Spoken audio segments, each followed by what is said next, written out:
Então, hoje iremos começar esse novo subtema Observador, Observação e Observado, do livro Homem Integral da série psicológica de Joana de Ângeles.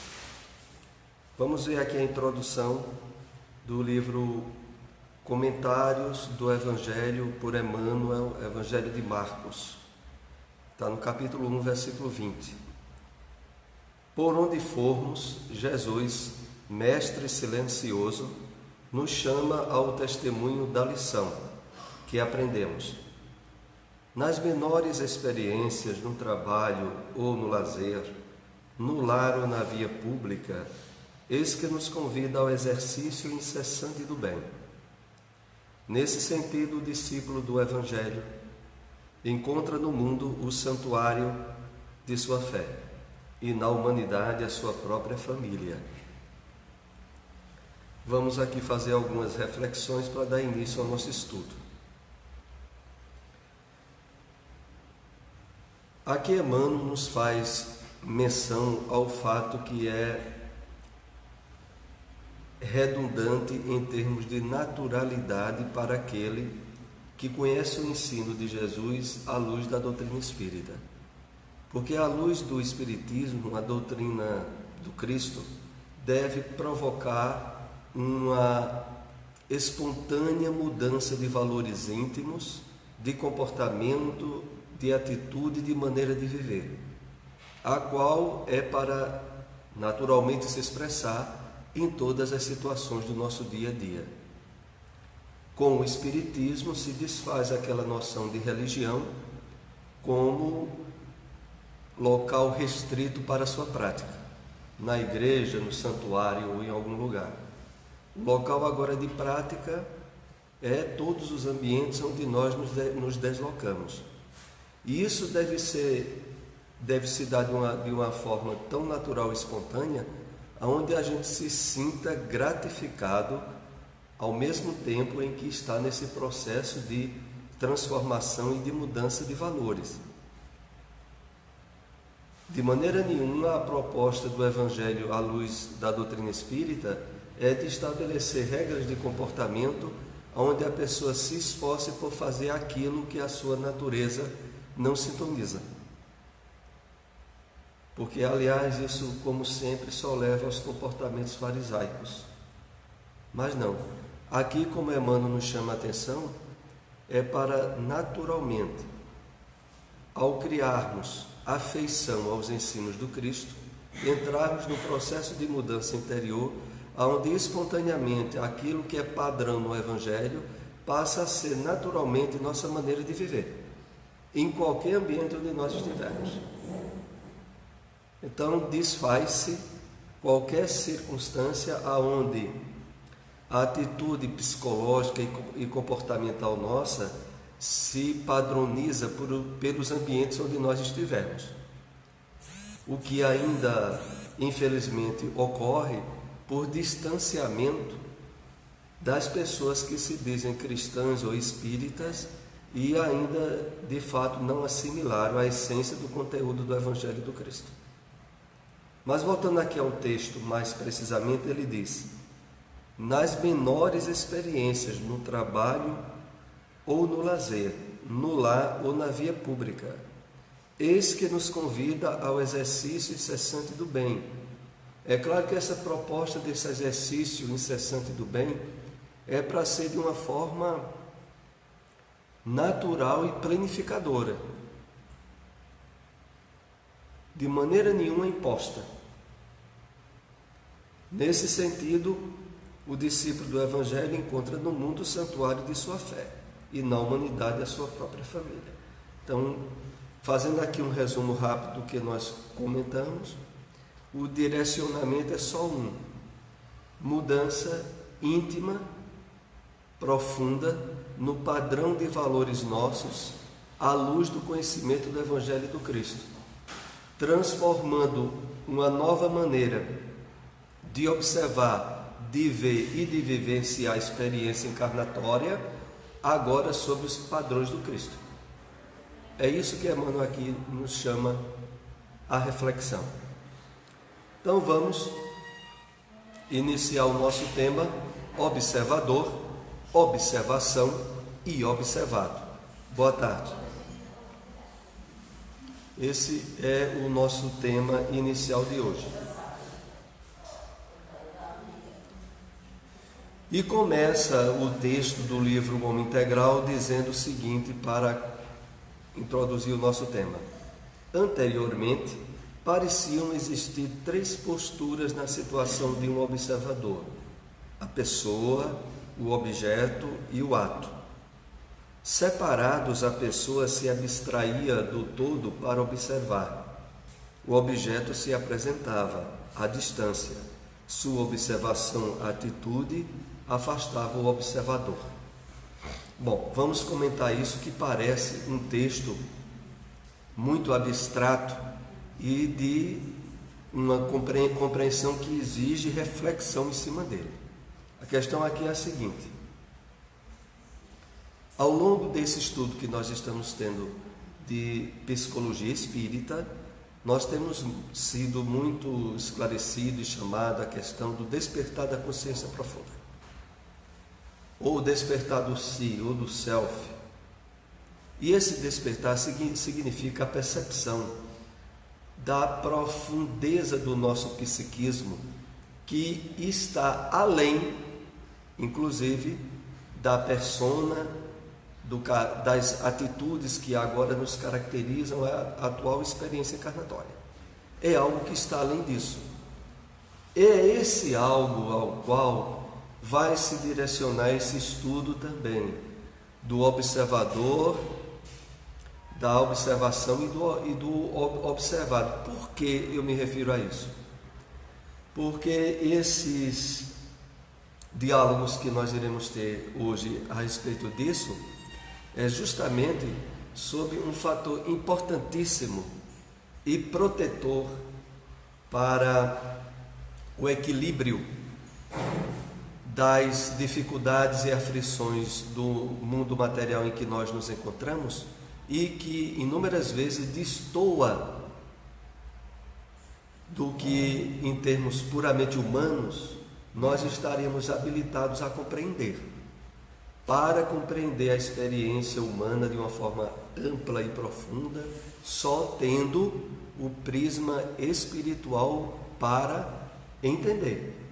Sem o prisma espiritual que abrange a existência atual, as anteriores e as possibilidades futuras, se não abranger esse conjunto, sobretudo em momentos de crise, nós teremos dificuldade em lidar com a experiência humana, como aliás tem acontecido com muita gente, levando aos desequilíbrios na área psiquiátrica, desde as fobias, desde aos problemas mais graves de esquizofrenia e de outros, que é o resultado de enfrentar situações na experiência humana sem ter trabalhado valores de ordem espiritual que dessem alicerce para que a pessoa enfrentasse de forma positiva as circunstâncias da atual encarnação dela.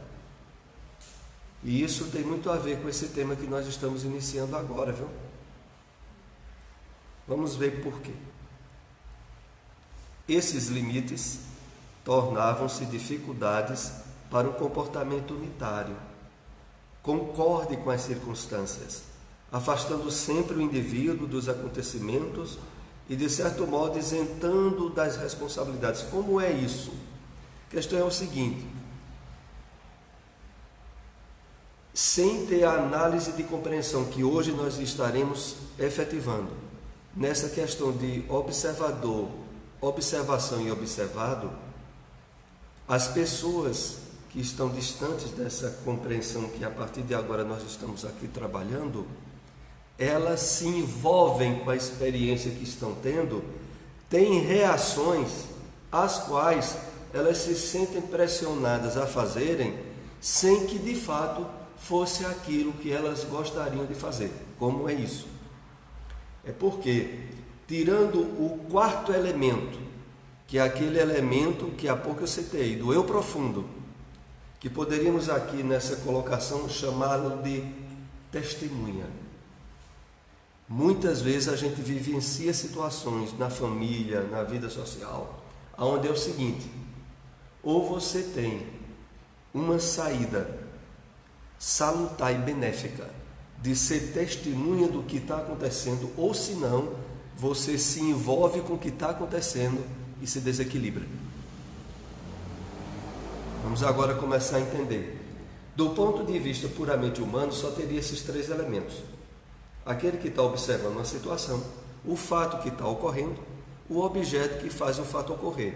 E isso faz com que as pessoas tenham ações e reações que elas não querem muitas vezes assumir a responsabilidade. Não, eu agi assim porque como é que eu iria agir diante de uma situação daquela? É essa a questão. A pessoa é colocada em uma situação de crise ou de conflito, aonde ela vai agir de acordo com as circunstâncias. E essa reação de acordo com as circunstâncias, inúmeras vezes, vai de encontro à sua consciência, vai de encontro ao seu equilíbrio emocional, psíquico e espiritual. E para aqueles que não trabalham isso que nós agora começamos aqui a esclarecer, fica difícil. Fica difícil ter que se deslocar de uma situação e passar a ser o observador, sem o observador em termos de testemunhar o fato. Vamos ver se eu me torno mais claro. A gente se depara diante de uma situação difícil e, tendo esse esclarecimento que estamos agora compartilhando e a vontade, a gente espera aí. E tem, como se diria em psicologia, um insight, e passa a sair do clima emotivo e observar o que está acontecendo de uma forma que você observa você diante do que está ocorrendo. E isso lhe facultará a ação e a atitude mais adequada, porque você se distancia do clima emocional e psíquico que está ali naquela situação. Então, esse distanciamento é como se você saísse do clima ali e observasse como testemunha, sem ter que tomar partido pressionado pelo clima emotivo da situação. Vocês entenderam o que eu estou querendo dizer, né? Se alguém não entender, diga: eu não entendi. Tente explicar isso de outro modo. Do ponto de vista puramente humano e material, só tem 3 elementos: quem observa uma situação, o objeto, a observação em si. Mas aqui, desdobrando pela psicologia espírita, existe o elemento mais importante: o nosso eu profundo, a nossa consciência, que muitas vezes precisa se distanciar em termos de envolvimento emotivo e circunstancial para tomar atitude ou não tomar atitude, que às vezes é a solução ideal frente a um problema crítico no qual a gente esteja envolvido. Porque às vezes a atitude ideal é não tomar atitude nenhuma. Só que para se ter esse posicionamento é preciso se sair da cena. Você tem que sair da cena. Se você estiver na cena, você estará factível de ter atitudes do seu inconsciente, que poderão ser até boas, mas poderão ser uma desgraça.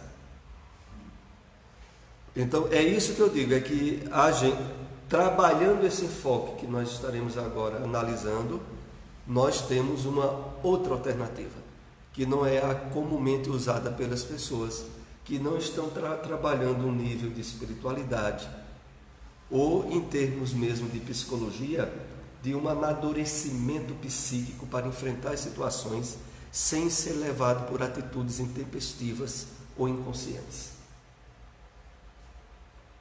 Vamos ver aqui. Aqui no texto mesmo diz assim: esses limites tornavam-se dificuldades para um comportamento unitário. Para você ter esses limites de observador, observação e observado, limita você. Concorde com as circunstâncias, afastando sempre o indivíduo dos acontecimentos e, de certo modo, isentando da responsabilidade. O que aqui está dizendo é o seguinte: é que dentro do padrão desses 3 limites, as pessoas agem e culpam os outros, as circunstâncias, o que as fez tomar aquela atitude. É esse tipo de justificativa infantil que a gente precisa não ter mais. Porque as pessoas em geral são assim, pressionadas frente a determinada situação a tomar uma atitude, elas tomam e dizem, não, eu tomei porque, poxa vida, eu ia fazer o quê? Às vezes usam até esse argumento. Eu ia fazer o quê? Exatamente, ia fazer o quê? Fazer o ideal. Só que para fazer o ideal, muitas vezes é preciso que você esteja trabalhando sua espiritualidade. Ou a psicologia a nível de psicologia espírita, senão você não vai tomar a atitude adequada.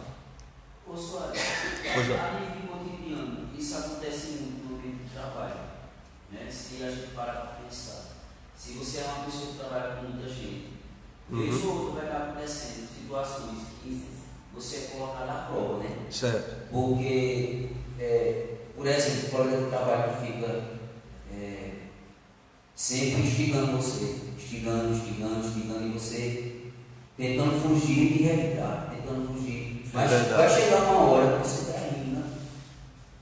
Entrando na onda, porque já aconteceu comigo algumas vezes. E aí daqui a pouco você se vê naquela situação. E justamente porque aí você foi como que pressionado, como uma mola, ao ponto em que chega um momento que você estoura. É para evitar esse tipo de situação que nós estamos trabalhando essa psicologia espírita. Porque no ponto de vista que a gente está aqui trabalhando, você não vai estar mais se sufocando. Porque no momento em que você sai da situação e passa a ser uma testemunha do que está havendo, você corta o envolvimento emotivo.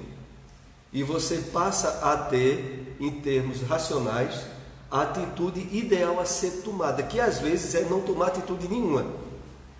É aquela situação que muito reverendada no Evangelho, quando Pilatos foi intimidar ao Cristo e disse, o que é a verdade? E Jesus ficou calado. Porque perante a situação que estava ali e a maturidade que o Cristo observava nele, a resposta ideal era ficar calado. Porque o que dissesse nem resolvia e só poderia criar um caso novo. Então, às vezes, tomar atitude é não tomar atitude. Mas para isso você tem que estar muito equilibrado emocional e psiquicamente. Para fazer isso, você tem que estar fora do quadro emocional que lhe envolveram. E também, outro fator aqui importante perante a observação feita é que quando a gente tem essa atitude de deslocamento para análise do que está havendo, nós não estamos pressionando a mola para baixo.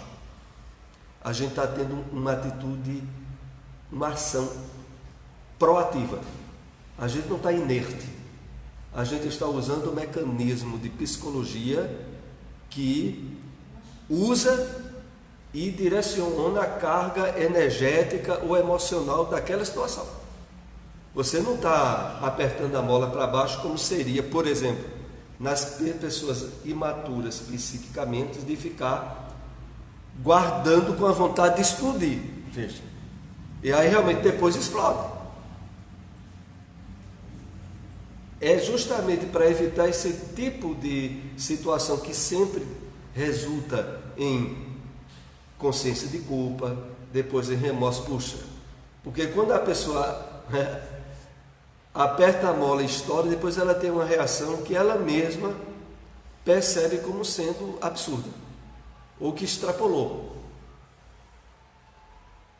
Então é sobre isso que nós estamos tratando hoje, nessa questão de observador, observação e observado. Oi, Clênia. À vontade.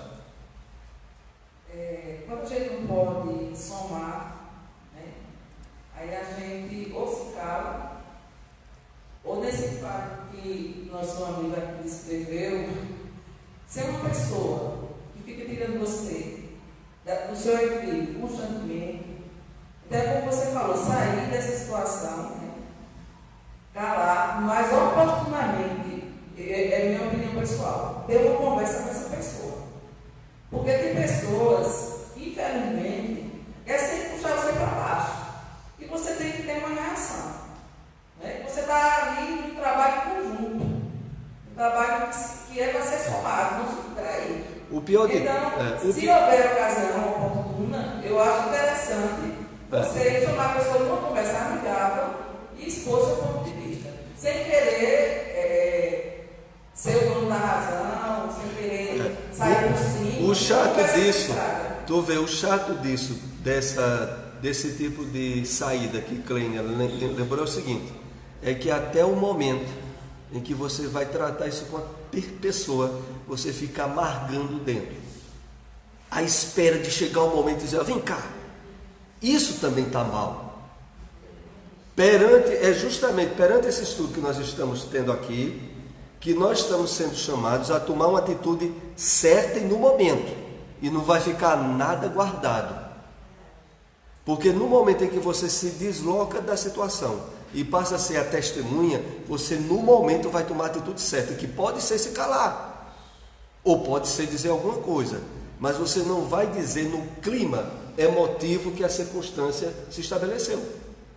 E aí você vai dizer o que é certo, ou não dizer, e será o que é certo. E não vai ficar com nada guardado para depois não, porque esse guardado para depois também não é bom. Até o momento em que você encontrar a pessoa ou tiver a situação de dizer a ela, você vai estar amargando algo dentro de você. Isso não é bom. Então essa atitude também está colocada para fora disso aqui. É justamente trabalhar uma maneira nova de agir que objetiva esse estudo que a gente está tendo agora. É de nos assinalar meios e compreensão e discernimento numa atitude nova. Para isso a gente tem que estar bem aberto, viu? Porque tal como acontece nos ensinamentos espíritas, eles só terão resultado na nossa vida se nós estivermos abertos a recebê-lo. É como isso que nós estamos estudando aqui em termos de psicologia espírita. Se agora a gente percebe que existe uma maneira melhor de se portar e de agir, adotemos ela. Porque se a gente ficar achando que as antigas eram melhores, não está indo para lugar nenhum. Então aqui está sendo apresentado para nós um tipo de atitude psicológica madura, adulta, aonde as situações criadas pelos desequilíbrios das pessoas ou das situações em si não determinam mais a sua maneira de agir. Porque toda vez que isso ocorre e determinava, é comum a gente ter atitudes e ações que depois se arrependem, porque elas foram em cima do clima emotivo da situação. Então vamos continuar aqui, a gente ainda vai ter um bocado de slide para aprofundar bem isso dentro de nós, em termos de uma atitude e um comportamento novo, ideal na preservação do nosso alto amor, da nossa autoestima, e de manter um clima de harmonia psíquica e emocional que, de fato, julguemos merecer ter. É para parar com isso, de ficar culpando pessoas, circunstâncias e situações pelas atitudes nossas. O objetivo é isso também. O que, aliás, para quem não trabalha os valores espirituais, sempre age assim, age de acordo com as situações, com as circunstâncias e com as atitudes que os outros tomam. É preciso ter maturidade espiritual para sair disso.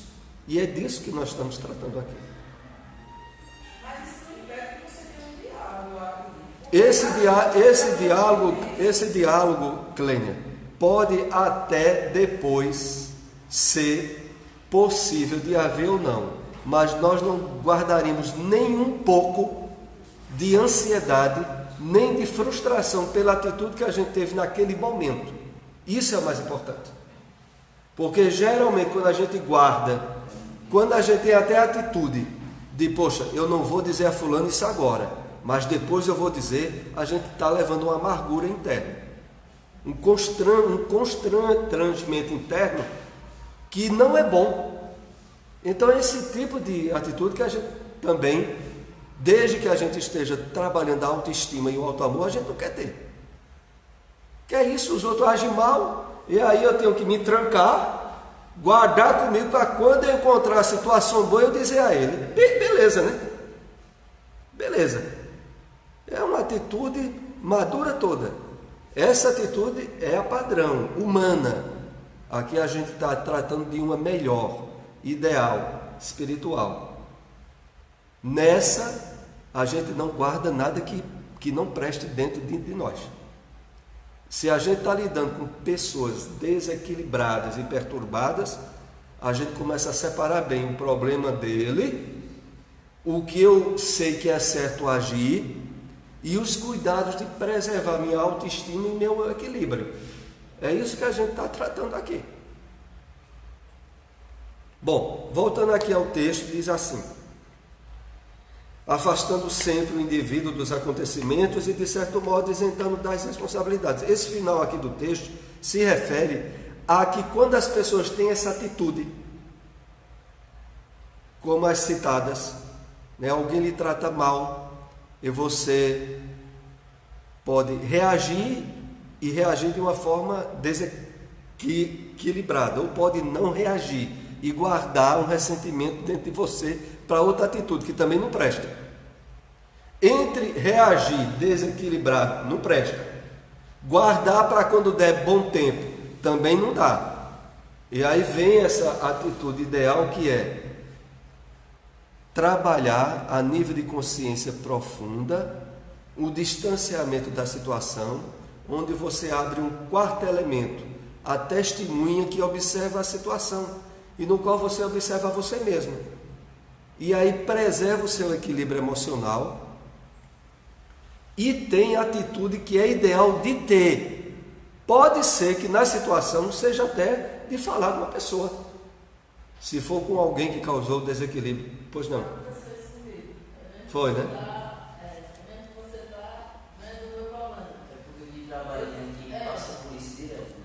Na verdade, é comum, ambiente de trabalho.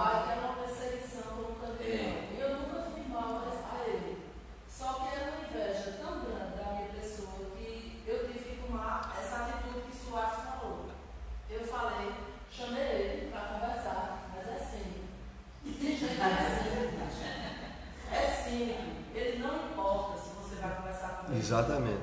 Ele falou cada única informação sobre minha pessoa. Eu fui tomar as providências com outra pessoa só para escutar a conversa. Ele disse: foi, fulano disse isso de você. Se não aconteceu isso, senhor. Está totalmente errado. Me jogando contra as pessoas para estar por mim, né? Chamei ele de boa, na maior educação. Disse: fulano, o que é que tu tem contra mim? Foi. Diga o que é que você tem contra mim, que a gente se resolve agora. Isso é muito feio da tua parte, a gente vive aqui no trabalho, isso é muito feio. Não teve jeito, minha filha. Ele fez: não fiz, não, ficou gaguejando. Se eu tomei providência, já perguntei a fulano disse. O aí está dizendo que é mentira. Minha filha, aí eu decidi tomar outra atitude. O que foi que eu fiz? Eu disse: não, disse não, tá certo. Não tem problema de jeito nenhum. Tomei outro tipo de atitude. Deixei para lá, fiz de conta que não existe e faço meu trabalho. Quando preciso dele, alguma coisa, quando precisava dele, chegava lá na educação, estou precisando disso, só assunto de trabalho. Faça isso, é tomar outro tipo de atitude, porque se a pessoa não admite, tem gente que é assim, infelizmente. Aí você conversa, quer a verdade, fulano não quer. Você é da verdade, mas ele não é. Então o problema, como o Suave disse, é dele, não é seu. Aí você vai ter que tomar outro tipo de atitude. Que é justamente você faça o seu trabalho e deixa dele.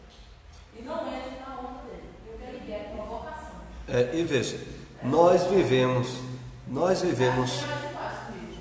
Olha, e veja, nós vivemos no mundo de prova e expiação. Isso é comum em todos os ambientes de trabalho. É comum também na convivência familiar. A questão toda é essa, é que quando se não tem um despertamento espiritual, se age e se reage como crianças, se atritando e brigando e se infelicitando. Agora nós estamos sendo habilitados a ter uma maturidade espiritual de comportamento, na qual a gente preserve o equilíbrio e a harmonia íntima, lidando com pessoas e situações de desequilíbrio. E tem mais. Quando essas situações surgirem, da agora em diante, a gente deve ver elas como oportunidade de despertamento consciencial meu e de prática do que a gente está conversando aqui. Em vez de a gente ficar até com a carga de raiva ou de remorso ou de desgosto pela atitude provocante ou de desequilíbrio do outro, a gente passa a observar como oportunidade de praticar a meditação, de testemunhar o evento, de deslocar-se da situação, de ter agora uma atitude aonde o padrão ideal não é mais o emocional de desequilíbrio, mas o das emoções equilibradas para se ter a atitude certa na hora. Porque inúmeras vezes, e não são poucas, a atitude ideal é ficar calado sem deixar que a onda de desequilíbrio do outro nos atinja. Muitas vezes. Porque, como você citou, tem muita gente que age errado, está errado e vai continuar agindo errado, não importa o que você disser. Então a situação é a seguinte: você quer se desequilibrar tentando ajeitar ele, ou você quer manter sua paz íntima e analisar e ver a situação por outro ângulo? A escolha é essa. Então, se você está preservando sua autoestima e seu autoamor, você vai ter que ter a situação que isso seja preservado e não atingido pelo outro. Vamos continuar aqui. O assunto é provocativo. As complexidades do destino, da sorte, do berço e outras preponderavam como mecanismos de justificação do êxito ou do fracasso de cada um. Então aqui Joana estende a compreensão disso que nós estamos falando à guisa dos traumas e dificuldades que muitas vezes a pessoa tem e que, por não ter esse trabalho de maturidade espiritual, responsabiliza quem? A hereditariedade, que é o berço, a falta de sorte, que, por exemplo, é nascer, no caso do Brasil, numa família com situação financeira difícil. Então, tudo isso são mecanismos de justificação que, na verdade, não resolvem o problema e deixam, para aquele que assim tenta usar esses mecanismos, um nível de frustração íntima que, de maneira nenhuma, lhe dá paz ou felicidade. Então, agora, aprofundando essas observações que nós estamos compartilhando, não é só agora para as situações circunstanciais do dia a dia, do trabalho, da família e outras. É também perante as provas e dificuldades que a nossa posição reencarnatória propiciou. Você está numa família difícil, com complicações financeiras ou de saúde, não justifique seu estado íntimo de reação perante isso, colocando a culpa no chamado destino, ou porque você teve a má estrela. Então isso também é uma atitude de imaturidade psicológica. Não importa se você nasceu numa família cheia de problemas, não importa se a situação circunstancial da sua reencarnação está sendo difícil, não justifique por isso. Essa atitude de ficar justificando estados íntimos de apatia, tristeza ou inferioridade, por isso também é uma atitude infantil, que não resolve nada e apenas mantém uma reação que a pessoa tenta se acomodar a ela, mas que sempre deixa um rescaldo grande de frustração. E que não é o ideal de maneira nenhuma para nós que estamos aqui analisando isso. Pois não, Roseli? Mas também é necessário ver, veja, você mesmo já deu um depoimento de uma síndrome de pânico que você tinha, né? E você não tinha controle até você começar a frequentar, né, o espiritismo. De onde vinha essa síndrome, esse medo, essa angústia? Muitos de nós ainda tem esse tipo de sentimento, né? Que ainda não conseguimos superar, né? Também é necessário perceber essas coisas. A causa que é apontada como sendo a generalizadora é o materialismo. É a visão da vida em termos hedonistas, imediatistas e materialistas. É a grande causa, inclusive, da depressão e de outros problemas, como as fobias. A causa realmente é essa. Então, na medida, no caso, como você citou, que a pessoa trabalha um nível de espiritualidade e de percepção da vida pelo ângulo espiritual, muitas dessas questões são espontaneamente resolvidas, dependendo do nível de intensidade dela. Mas é a mudança da maneira de observar a vida como o fator mais importante na solução. Então, as complexidades do destino, da sorte, do berço e outras preponderavam como mecanismo de justificação do êxito ou do fracasso de cada um. Aqui, claro, Joana se dirige a nós. Que antes preponderasse para nós é uma coisa, agora não deve mais preponderar. O que deve agora preponderar para nós é a consciência espiritual fortalecida, um nível de maturidade psíquica estabelecida nesses estudos que estamos tendo e que faculte agora nós vermos as dificuldades e problemas como meios para despertamento, aprofundamento da espiritualidade e meios felizes de trabalhar as situações contundentes ou dolorosas no mundo de provas e expiações. É como nós agora estamos sendo candidatos a uma maneira nova de agir. Vamos ver aqui o próximo slide.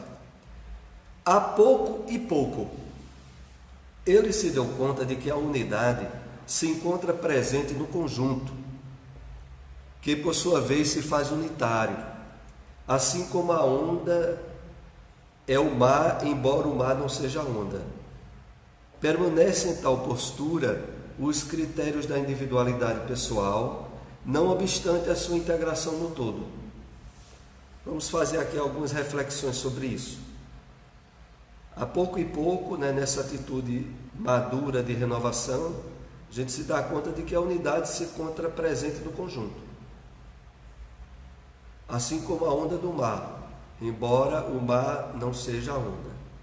Aqui a gente está sendo chamado a atenção do seguinte, veja, nas circunstâncias da vida, por mais problemáticas que elas nos pareçam, nas quais a gente está envolvido, nós somos co-participantes do que está acontecendo ali. De tal maneira que essa compreensão de responsabilidade evite, de uma vez por todas, culparmos pessoas, situações ou circunstâncias. Como é isso? É assim. Essa situação, por exemplo, de desequilíbrio no ambiente de trabalho. Vamos dizer que está um grupo ali de 3 ou 4 pessoas e que entraram num nível de atritos e de desequilíbrio emocional, aonde uma delas, por exemplo, desdenha as outras ou humilha. Veja só o que é. No momento em que essa situação acontece, ela só acontece, vejam que fato interessante. A princípio vocês podem até não gostar, ela só acontece porque todos são coparticipantes. O desequilibrado e até nós, se estivermos mantendo o nosso equilíbrio.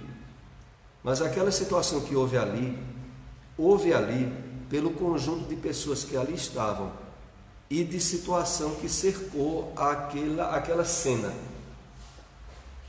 Deixa eu ver se vocês entendem. Nós somos indiretamente responsáveis pelo desequilíbrio do outro numa situação na qual a gente está envolvido. Entenderam? Pelo menos em termos circunstanciais. A gente lida, por exemplo, com a família, onde tem irmãos ou irmãs, pai ou mãe, e um deles ali é desequilibrado nas suas atitudes emocionais. Do ponto de vista unitário, todos são responsáveis. Todos. Todos têm uma parcela de corresponsabilidade. Se não enfocada no momento presente, mas até pelas circunstâncias reencarnatórias. A gente está lidando com pessoas que são desequilibradas, por exemplo, no ambiente de trabalho, que possivelmente não vem do primeiro ambiente de trabalho em que a gente se envolve com aquelas pessoas. Muitas vezes já vem de experiências do passado. e agora repontam na atitude atual. O que esse texto quer nos chamar muita atenção é o seguinte: nunca culpe os outros, nem situação, nem circunstâncias por nada. Primeiro, porque a culpa por si só não resolve. E a segunda, porque nós sempre temos parcela de corresponsabilidade. Para se ter uma ideia, quando abrange esse conceito que eu estou dizendo a vocês de uma forma universal, é quando dizem que ninguém corta uma flor em um continente sem que haja uma repercussão no outro. Então, todos estão envolvidos, todos são corresponsáveis por tudo o que acontece. Então, de uma vez por todas, a gente é convidado a parar de culpar os outros, né? De identificar, não, eu estou assim por causa de você. Isso é a atitude ímpar da imaturidade espiritual.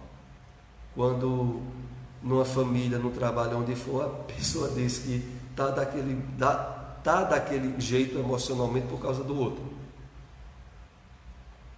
É absoluta transferência de responsabilidade e culpa, né? O culpado é você, senão não estaria assim. Não tem cabimento mais para nós. Voltando aqui ao texto. Permanecem em tal postura os critérios da individualidade pessoal, não obstante a sua integração no todo. Percebe? Ao mesmo tempo nós temos a corresponsabilidade coletiva, mas não deixamos de ter a nossa individual. Sobretudo em termos de agora sermos exemplo de equilíbrio. Se a gente é exemplo de equilíbrio com a gente mesmo, a gente não tem um prêmio, um galardão nosso, mesmo que a gente esteja lidando com pessoas desequilibradas. Mas aquelas pessoas desequilibradas que estão lidando conosco, somos todos corresponsáveis, pelo menos nos momentos em que estamos lidando com elas. E a questão toda, como nós temos a visão espiritual integrativa com o espírito imortal, não nos preocupemos se a responsabilidade não é de hoje, é do passado. Lidamos com alguém que é desequilibrado na área de por exemplo, da inveja ou da maledicência, de falar mal de nós. De um ponto de vista espiritual bem amplo, há uma corresponsabilidade no ar, ou dessa vida ou do passado. Por isso é que a gente está lidando com aquelas pessoas. Isso, de certa forma, é para enfocar e dar mais valor ainda a nós preservarmos o nosso patrimônio pessoal de equilíbrio, sabendo lidar com os outros sem culpar ninguém. Nos desequilibramos, como foi o exemplo citado no início.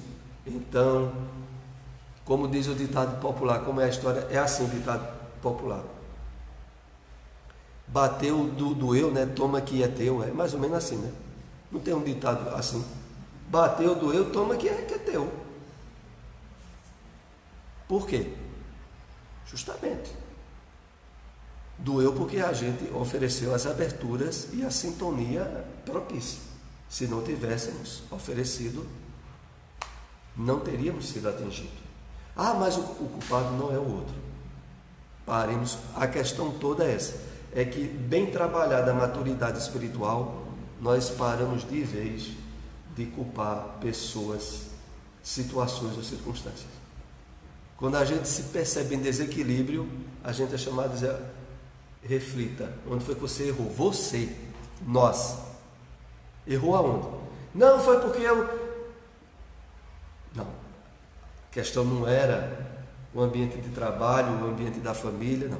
A questão é você. Por que você se permitiu se desequilibrar?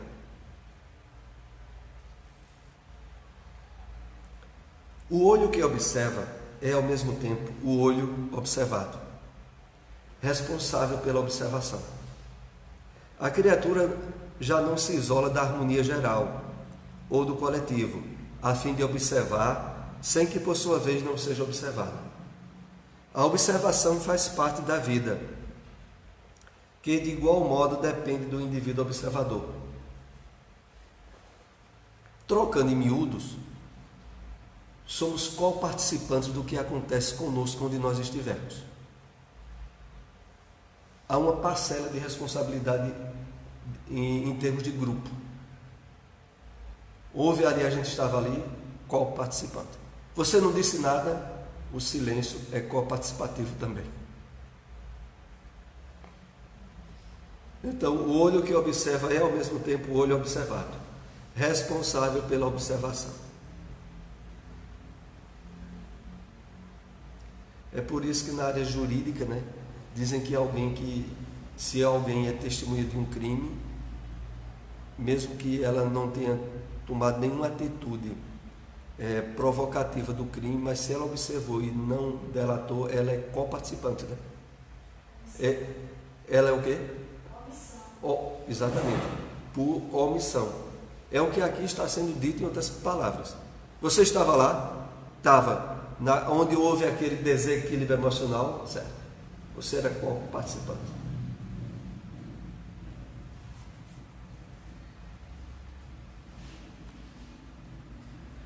Tal compreensão do mecanismo existencial deflui de uma capacidade maior de amadurecimento psicológico do homem, que já não se compadece da própria fraqueza, porém busca fortalecer-se, tampouco se considera inferior em relação aos demais, por saber-se detentor de energias equivalentes.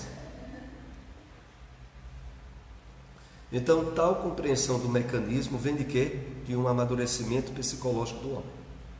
Então, isso que nós estamos dizendo aqui, para as pessoas que são puramente materialistas, é conversa para o boi dormir, Porque elas agem de acordo com as pessoas e circunstâncias. E não querem saber de mais nada. Aliás, para elas só existe matéria. E se elas são provocadas pela matéria danosa de alguém, de imediato elas querem devolver matéria danosa. Então é preciso realmente, para valorizar isso que nós estamos aqui compartilhando, já ter certo discernimento espiritual da vida. Porque se não tiver, não serve não. Que já não se compadece da própria fraqueza, porém busca fortalecer-se. Entenderam? A gente está saindo do degrau de ficar se autocompadecendo. Ah, meu Deus, eu tenho que lidar com aquela família, ou com aquelas pessoas que trabalham comigo desequilibrada, todo dia. Eu não sei o que eu faço para lidar. Então a gente terá superado esse tipo de fase.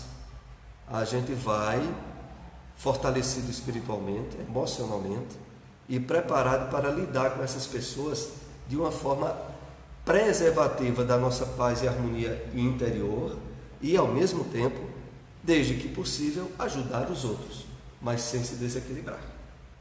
Pois não, Roseli? No caso, deixa eu ver se eu entendi. Naquele livro que é de Ascensão, de Divaldo, que ele narra uma parte de uma senhora que muito rica, que planeja a morte do marido, e em outra encarnação, ela, juntamente com os criminosos, com que ela executa a morte do marido, ela reencarna como mãe de duas crianças que foram cúmplices dela, e eles, como inimigos em outra reencarnação, eles não se entendem. Então, no livro narra assim: uma mulher muito paupérrima, muito pobre, puxa duas crianças que se batem, se espantam sem controle. Então, numa situação dessa, eu acredito que talvez alguém conheça de família que tem dois irmãos que não se entendem. Então, o mais natural é deixar, não intervir, porque, no caso, o ódio entre eles vem de outras vidas. É isso? Veja, a questão toda é o seguinte: independente de provas ou problemas de reencarnações passadas, nós somos chamados a, na oportunidade reencarnatória nova, alcançar níveis de maturidade espiritual e psicológica que faculte o aproveitamento em termos de equilíbrio e de plenitudes máximas na vida atual, independente do tipo de família, de provações que a gente traga, de situações que são colocadas pela misericórdia das leis divinas, não são colocadas para que a gente seja alguém contrariado e frustrado frente às situações ou circunstâncias da vida. Quando isso ocorre, é uma opção pessoal do espírito reencarnado. A pessoa pode estar nas maiores limitações e dificuldades e ser alguém, como se diz, de alto astral. Basta lembrar aquela figura de Jerônimo, né?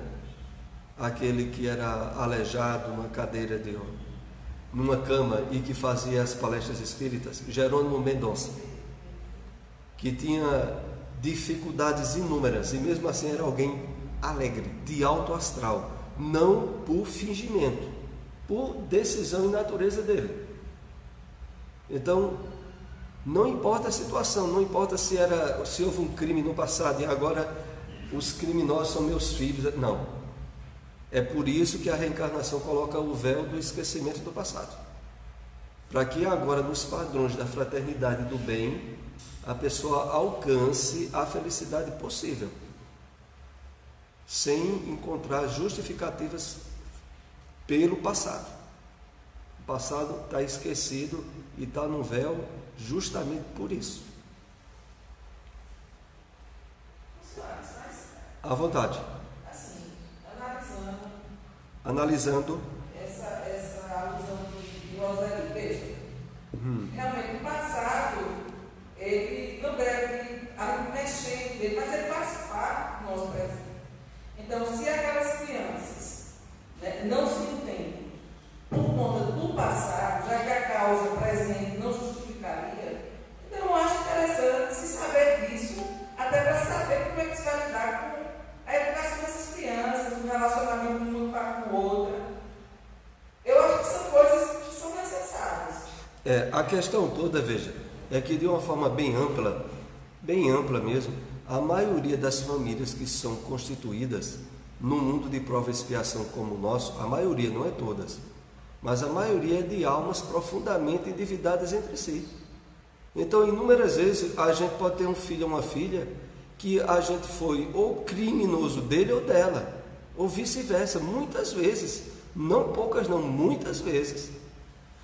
A grande complicação que existe no relacionamento familiar é proveniente de espíritos que já não se bateram bem entre si no passado. Quando são pessoas que se deram bem no passado, sabe o que é que ocorre? Aqueles relacionamentos afetivos sublimes, onde o pai e a mãe parece que é unha e carne, onde marido e mulher se entendem muito bem, é o reflexo de terem vivido bem antes junto. Mas quando é aquele atrito, é aquele tereteitei, um dia está bom, no outro dia está mal, quando olha um desequilíbrio, no outro dia é o outro, é o resultado de espíritos que já andaram se machucando muito, e não é se machucando com palavras não, porque para um passado aí mais atrás, a palavra era crime. A palavra era crime no sentido que nós, em vez de nos agredirmos de boca como hoje é até relativamente comum, antes era usando instrumentos físicos. Então é muito comum, de uma forma ampla, esse fato, mas esse fato não elimina o quê? A bênção do esquecimento que promove nos reajustes familiares, pelas necessidades de cooperação recíproca, a superação de todos esses desarranjos do passado. A questão só se torna difícil quando a pessoa permite que, de algum modo, valores do inconsciente do passado emerjam, e quando olha a gente vê um crime de novo. Um filho matando um pai, ou um pai matando um filho ou uma filha, que é uma emersão de um passado que não é justificável emergir, mas aconteceu. Mas, de uma forma geral, inclusive é por isso que fazem tantas ironias com o casamento, que é a constituição da família. Por que fazem tanta ironia? Porque realmente a maioria das uniões familiares no mundo de prova e expiação é união de espíritos que estão ali para resolver suas graves questões do passado pelos laços da fraternidade.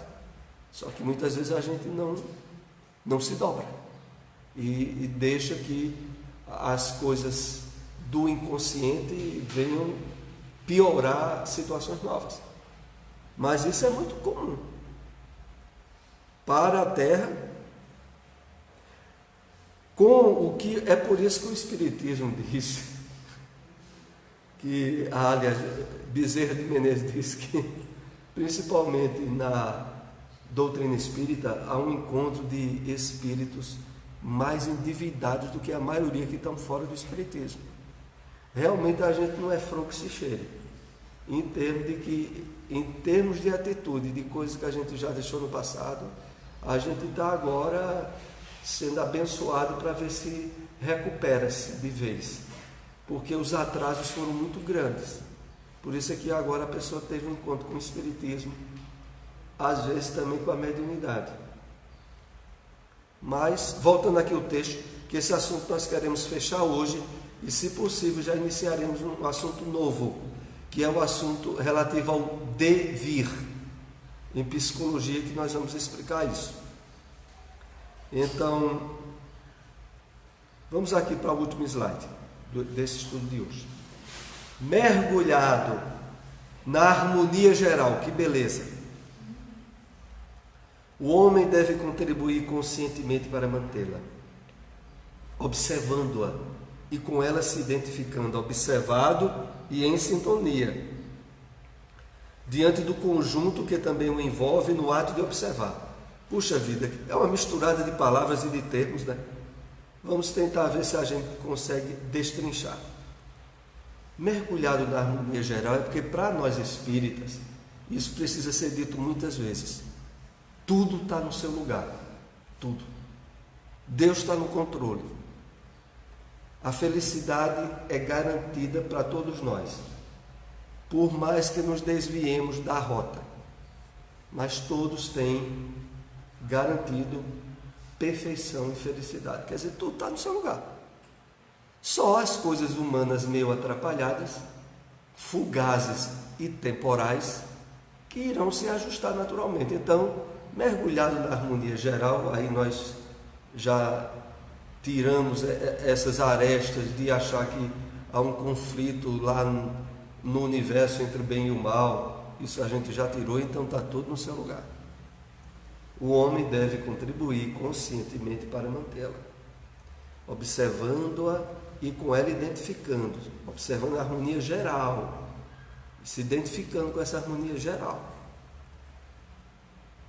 Observado e em sintonia, diante do conjunto que também o envolve no ato de observar. Como é isso?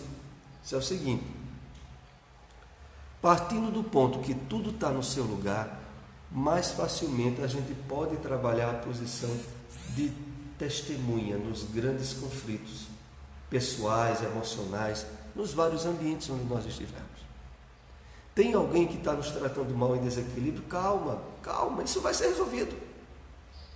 Se não nessa vida, numa outra, mas vai ser resolvido, calma. Tudo está no seu lugar. Aí a gente tem mais condições de ser um observador tranquilo e dizer, peraí, deixa eu ver isso aqui, por que é que está esse envolvimento? Porque, olha, é coisa que, naturalmente, qualquer um de nós aqui tem agora condições de perceber.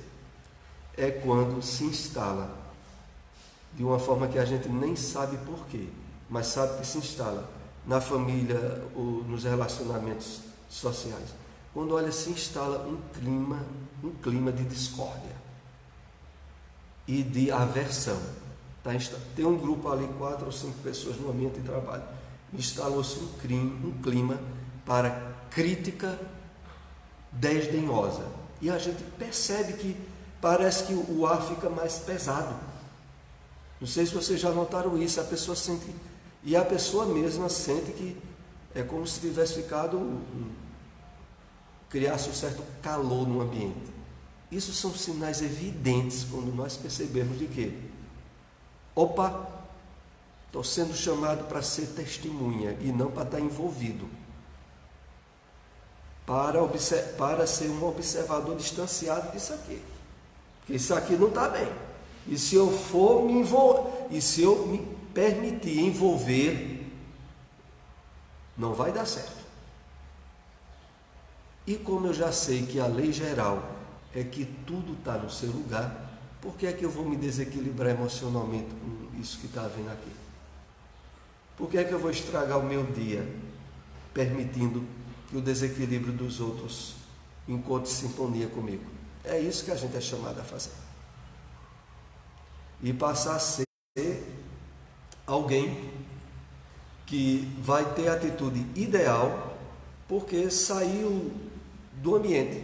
Porque se você, olha, veja, o fator mais determinante de a gente ter atitudes precipitadas, inconscientes, é aquela proveniente de a gente estar envolvido. Quando você está envolvido, pronto, daí em diante, se você vai ter uma atitude precipitada positiva ou precipitada desastrosa, ninguém sabe. Sabe que vai ser precipitado, porque você já está envolvido. E estando envolvido, bom seria não tomar atitude nenhuma, porque geralmente nunca sai atitude boa. Bom, esse é o último slide. O próximo assunto que nós vamos iniciar hoje, pelo menos, já que de hoje a 8 nós não teremos o estudo, né? Por causa do semestre, né? Que vai haver em Recife. Então o estudo vai ser de hoje a 15. Então vamos dar um iniciozinho no nosso tema, que será o tema que iremos prosseguir de hoje a 15 dias. E o tema se chama o devir psicológico. Devir não é uma palavra muito comum, né? Precisa a gente entender logo o que é o devir. O devir é sinônimo de vir depois, suceder. Então, o devir psicológico é um enfoque da psicologia aonde se busca trabalhar valores positivos que a gente tem em prol do positivo à frente. Então, nesse estudo que nós vamos estar iniciando agora, a posição é o seguinte: você tem certos traumas, ou timidez, ou certos problemas, a atenção não é para eles. A atenção é para os fatores proativos e positivos que você tem para um futuro melhor, para um devir melhor. Se você der atenção aos seus aspectos positivos, você vai estar abrindo um campo, em termos psicológicos, muito propício ao favorável. Se você fica dando atenção aos seus lados não resolvidos ou problemas que você tenha, você complica tudo. Como, aliás, é o que a maioria da humanidade tem feito. Então, uma grande causa das frustrações e problemas que muitas vezes vão se avolumando é que a pessoa fica dando mais valor e atenção ao negativo do que às possibilidades positivas que ele traz. É nisso que a gente vai começar a enfocar o devir psicológico, que é o nosso assunto. Em seguida, há o observador, a observação e o observado. Por largo tempo houve uma preocupação na área psicológica para encontrar as raízes dos problemas do homem, o seu passado próximo, a vida pré-natal, infância e juventude, a fim de os equacionar. Então aqui Joana nos chama a reflexão do seguinte: durante muito tempo, sobretudo na área da psicologia, se procurava, em termos de encontrar as causas dos problemas emocionais ou de distúrbios neuróticos e outros, no passado próximo, nas experiências que a pessoa teve na infância, na juventude, até mesmo na fase da infância pré-natal. Traumas que a mãe pode ter tido durante a gestação. Só se chegava até aí, em busca de explicações para as problemáticas da psique humana, a fim de os equacionar. O objetivo era esse. Ainda é hoje, em parte, de escolas na psicologia. Hoje ainda a psicologia tradicional busca equacionar e resolver através das chamadas amnésia, através da busca da memória em termos mais próximos, a explicação de traumas, problemas, frustrações e outros que a criatura humana tem. Vamos ver aqui o próximo slide. Interpretações apressadas, comumente, tentavam liberar os pacientes dos seus conflitos, atirando as responsabilidades da sua gênese aos pais desequipados, uns superprotetores, outros agressivos, que na sua ignorância afetiva desencadeavam os complexos variados e tormentosos. Ora, buscando a causa dos traumas, tormentos e distúrbios do presente no presente, muitas vezes, quando localizados na infância, quem eram os culpados? A educação e os pais, os valores familiares. E aí acabava-se transferindo a responsabilidade da imaturidade que o espírito estava tendo em lidar com o seu psiquismo à educação proveniente dos pais. Essa forma nós estaremos vendo que é desastrosa. Primeiro, porque não resolve nada. Não é identificando que, não, olha, é porque o pai ou a mãe batia muito quando era pequeno, por isso ficou assim. Eu ainda me lembro, contando um detalhe pessoal em cima disso, que quando eu estava na adolescência e era muito gago, eu fui ler alguns livros sobre gagueira e muitos enfocavam a questão dos traumas da infância, de pais que batiam, e eu, como sou de uma era em que os filhos normalmente apanhavam de palmatória, logo eu disse, está vendo aí? Olha aí a causa. Tá? Naqueles momentos em que muitas vezes eu estava apanhando e ficava dentro de mim com uma revolta imensa, porque a gente sempre achava que era injusto. Está passando por aquilo e está aí a causa. Então veja, isso resolveria o problema da gagueira meu? Não. Não adianta identificar a causa puramente, atribuindo a responsabilidade aos pais. Depois, é claro que estudando o Espiritismo eu aprendi que muito mais apanhou Chico Xavier, e nem por isso era gago.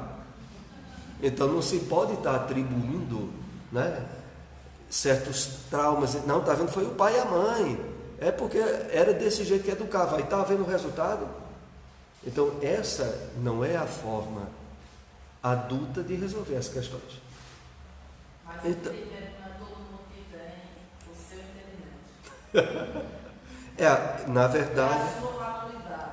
Graças a Deus você foi, como é que se diz, iluminado pelo Espiritismo, de ter essa consciência. Mas quem não tem? Quem não tem, a coisa mais fácil é culpar de imediato, sem dúvida. A forma mais rápida e até humana é culpar o imediato. E o imediato é os pais, né? Mas depois, eu estudando o Espiritismo, eu aprendi que a culpa da gagueira era do meu espírito, era do meu passado. E mais adiante, vendo como ainda hoje eu tenho alguns traços que eu procuro dominar de envolvimento em questões políticas, eu posso me imaginar como um político, né, corrupto, né? E que usou a voz para enganar os outros, ou na política ou na religião. Porque também hoje muita gente que está na doutrina espírita foram ex-maus padres. Eu também posso estar encaminhado nisso. Mas o que a gente aprende é que a responsabilidade real é a do espírito. Se agora ele encontrou situações adversas que aparentemente detonaram os fatores de desequilíbrio nele, essas situações atuais foram apenas facultadoras daquilo que ele já trazia de desequilíbrio. Porque se ele não tivesse desequilíbrio naquela área, ele não expressaria. Mesmo que tivesse os fatores mais adversos durante a infância ou a maturidade mesmo dele, não seria esse o fator determinante. Então, voltando aqui a esse slide, ele diz assim: atirando as responsabilidades de sua gênese nos pais desequipados, uns superprotetores, outros agressivos, que na sua ignorância afetiva desencadeavam os complexos, variados e tormentosos. É por isso, e aqui é importante ressaltarmos de novo, que o Espiritismo, colocando os pontos nos is, diz o quê? Que os pais têm uma importância muito grande na educação espiritual, emocional dos filhos, até, sobretudo, a primeira infância. Após a primeira infância, é mais questão de exemplo e de convivência. Chegou na adolescência, acabou-se. Acabou-se. Se na adolescência o filho der para o caminho do erro, isso é o passado que ele traz, que predominou. E o que os pais mais podem e devem fazer é preservar sua autoestima, seu auto-amor, e não se permitir infelicitar-se por desequilíbrio de filhos adultos. É claro que isso é fácil de a gente dizer. Quem tem filhos adultos desequilibrados, eu sei que não é nada fácil, mas é para isso que o Espiritismo está aí, para dizer, olha, preservar-se os valores coerentes na infância e na juventude dele, certo, então daí em diante é por conta dele. Se ele não presta, é dele, e se você se culpar e sofrer por causa dele, é sofrimento voluntário, não está servindo de nada, e na verdade representa até uma certa rebeldia perante as leis da vida, porque perante as leis da vida a responsabilidade já foi cumprida. Não é ficar mais sofrendo pelo filho ou pela filha adulta. Daí em diante é com eles. Oi, Roseli. Eu compreendo isso que você está dizendo. Acho muito coerente. Mas a gente vê nos livros de André Luiz muitas mães no plano espiritual pedindo socorro aos mentores, né, que auxiliam os filhos que adentraram em caminhos tortuosos e são vítimas, entre aspas, e outros espíritos que também estão usando e se beneficiando da inclinação daquele espírito. Muito justo e colocado. Inclusive, nós também, como pais encarnados, nas possibilidades de ajuda ou de até recursos que o pai pode e deve dar a um filho adulto, tudo bem. O que não pode é sofrer por eles. O que não pode é se atormentar por eles. E esse é um preservativo que a doutrina espírita nos dá. Muitos aí fora não têm. Então, muitos aí fora, quando tem um filho ou uma filha irresponsável, a vida do pai ou da mãe se desgraça junto. É isso que não pode. Então, pedir ajuda, até mesmo fazer prece, pedir intervenção espiritual, encarnado ou desencarnado, certíssimo. Agora, não pode se atormentar. E para não se atormentar, só se a gente tiver trabalhado espiritualmente, tiver no caminho de auto-amor, de autoestima, porque senão a gente se atormenta junto. E aí é um tormento que é um sofrimento involuntário que não vai servir de nada. Mas é preciso ter maturidade espiritual para esse tipo de preservação que a gente está colocando aqui. Eu sei disso. Eu me lembro que uma vez eu citei aqui, mas se ajusta tanto a essa observação que eu vou ter que lembrar vocês. É a história que Haroldo Dutra contou numa palestra de uma pessoa do movimento espírita lá de Belo Horizonte, Quincas, que numa viagem que Chico Xavier estava presente, isso foi lá pelos anos 60 por aí, e o Quincas estava muito preocupado, porque o filho estava tendo atitudes que ele não achava certas, que ele estava tentando fazer com que o filho se distanciasse e o filho continuava tendo as atitudes erradas. E aí Chico percebeu que o Quincas estava muito preocupado. Ele disse: mas Quincas, qual é o problema? É meu filho, Chico. Seu filho é... Por quê? Aí ele contou os problemas, né? E Chico ouviu e disse: mas Quincas, qual a idade dele? 19 anos. 19 anos, mas então ele é adulto, né? Ele é adulto. Quincas, deixa ele tomar as atitudes que ele quer tomar. Se ele quebrar a cara e depois vir ele pedir ajuda, ajude. Mas deixa ele tomar as atitudes dele, porque se for para ele tomar as suas atitudes, Se não der certo, depois ele vem culpar você. Então deixe ele fazer o que ele acha que é para fazer. Agora, se ele voltar e pedir uma ajuda, ajude. Quer dizer, esse era o preservativo em termos de responsabilidade. Porque não adianta, depois de certo ponto, tentar consertar algo que é a atitude que o espírito traz do seu passado frente aos valores novos que recebeu. Bom, vamos para mais um slide aqui nesse tema, que vai ser interrompido. De hoje a 15 nós iremos concluir, se Deus quiser. Então, trata-se de uma forma simplista de desviar o problema de uma para outra área, sem a real superação ou equação do mesmo. O que era, Joana se refere ao que aqui? Aquilo que eu falei de ficar procurando causas de problemas na infância, ou por circunstâncias da vida atual, sem resolver o problema em si.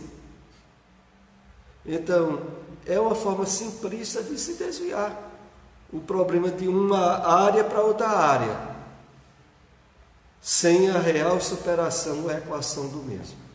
Então, nessa proposta de estudo do devir, nós estamos sendo habilitados e conscientizados para uma forma de agir mais ativa e positiva frente a traumas ou dificuldades que a gente ainda se perceba envolvido.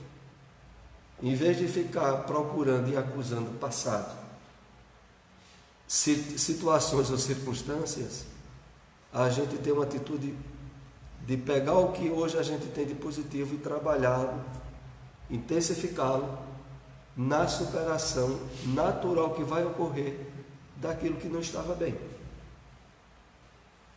Pela hora nós precisaremos interromper o nosso estudo e voltaremos a essa temática que estamos apenas iniciando, que é a do porvir psicológico. Vamos então para a prece. Janaína, tu pode fazer a prece por nós?